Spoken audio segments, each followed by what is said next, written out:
Approximately 10 days पहले मेरे पास एक क्लाइंट का कॉल आया। उन्होंने बताया कि उनको कोई एक मॉडल बनवाना है, मिलिट्री का एक मॉडल है, ऑयल स्टोरेज काइंड ऑफ है, वो कुछ उसके सुवेनियर्स भी एक्सपेक्ट कर रहे हैं हमसे और एक मेन मॉडल भी वो एक्सपेक्ट कर रहे हैं। अभी तक वो टोटल ब्लैंक है, मे बी शायद ये उनका पहला काम था, कॉन्सेप्चुअल आइडिया था, कुछ एआई से बनी हुई इमेजेस थी, बट उनको ये मॉडल जल्दी चाहिए था। हम लोगों के पास टोटल 5 डेज थे, जो एग्जिस्टिंग काम चल रहा था उसके पैरेलली हम लोगों ने इस मॉडल को बनाया एंड 5 डेज के अंदर हमने फाइनली मॉडल कंप्लीट कर लिया है।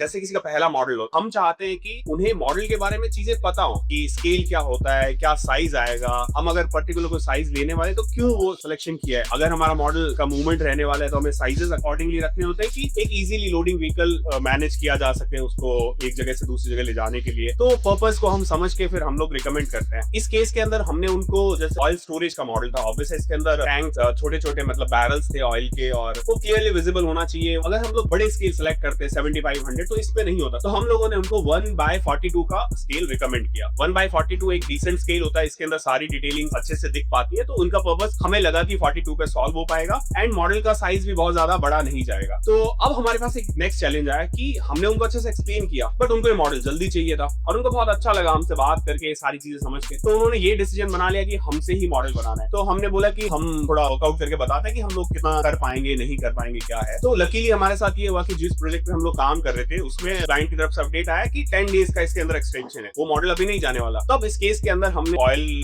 स्टोरेज का जो मॉडल था इनको कमिट किया कि ठीक है, हम लोग आपका मॉडल बना के डिलीवर कर देंगे with in the time frame. तो उन्होंने कहा कि आपके पास सिर्फ 1 वीक रहेगा, 7 डेज, तो आप बना पाएंगे क्या? तो हमने बोला कि अगर हमने कमिट किया मींस आपको मॉडल मिलेगा, इसके अलावा कोई एक्सक्यूज नहीं है। अब इस केस के अंदर लास्ट वीक हमने डिजाइन फ्रीज कर दिया था और फिर हमें मंडे को इवनिंग तक में क्लाइंट का कंफर्मेशन मिला था कि ठीक है आप स्टार्ट करो एंड नेक्स्ट उसी वीकेंड पे हमें मॉडल को डिलीवर करना था।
हम लोगों के पास टोटल 5 डेज थे, तो 5 डेज के अंदर हम लोगों ने जो एग्जिस्टिंग काम चल रहा था उसके पैरेलली हम लोगों ने इस मॉडल को बनाया एंड 5 डेज के अंदर हमने फाइनली मॉडल कंप्लीट कर लिया है और जितनी डिटेल हमने उनको बताई थी वो भी उसके अंदर दी है और ये 5 डेज के अंदर अच्छे से कंप्लीट हो गया। अभी डिस्पैच के लिए जा रहा है, तो अभी मॉडल का फाइनल डिस्पैच चल रहा है एंड 3 बजे की गाड़ी हम लोगों ने बुक किया हुआ है एंड क्लाइंट को हमने इसके फोटोज वीडियोस भेज दिए कि वो एक बार रिव्यू कर लें एंड जैसे ही वो गो अहेड देंगे, all are good to go, then हम लोग इसको पैक करेंगे एंड डिस्पैच करेंगे। इस केस में भी हमारी टोटल रिस्पॉन्सिबिलिटी रहेगी कि क्लाइंट को fully intact perfect model deliver हो, चाहे कुछ भी हो जाए रास्ते में, हम लोग सब मैनेज करेंगे। अभी हम लोग नेक्स्ट जिस प्रोजेक्ट पे काम कर रहे हैं वो काफी इंटरेस्टिंग प्रोजेक्ट है। वो उसका स्केल 1/5 का स्केल है, मींस एक्चुअल से 5 टाइम्स स्मॉलर। तो ऐसा प्रोजेक्ट मैंने इस स्केल का प्रोजेक्ट आज तक नहीं किया। मींस अभी मैंने 15 इयर्स हो गए इस मॉडल मेकिंग इंडस्ट्री के अंदर काम करते हुए, बट ये कुछ ऐसे स्केल्स होते हैं कि बहुत रेयरली इसका ऐसे स्केल्स पे काम आ पाता है, डिटेलिंग्स इतनी बड़ी होती है। तो हम लोग पहली बार 1/5 के स्केल का मॉडल बनाने वाले हैं, तो डिटेलिंग ऑब्वियस है बहुत ज्यादा बड़ी होगी और हम लोग पूरी कोशिश करेंगे उस नेक्स्ट लेवल रिजल्ट आए। एंड डिटेल अगर 1:5 का स्केल है तो रिजल्ट भी उसके अकॉर्डिंग, डिटेल्स भी उसके अकॉर्डिंग दिखनी चाहिए। तो सी यू सून, मिलते हैं फिर नेक्स्ट वीडियो के अंदर।